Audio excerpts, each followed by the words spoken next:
Okay, hiyo Brain Farm tulikuwa tumepata oda ya mfugaji wetu, tukasema ngoja tupige kwanza picha ya haya malisho ili wafugaji wengine waweze kuamini na kuona hii kitu inawezekana. Tunampelekea mfugaji wetu mbegu za malisho ya mifugo, kuna Julikao, kuna Super Napier, kuna Elephant Grass.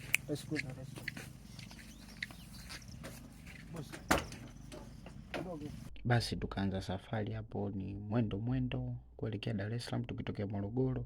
Kwa unaenda bana, tukakutana na foleni, bonge moja la foleni. Tukafika hapo tukashusha hapo chapo.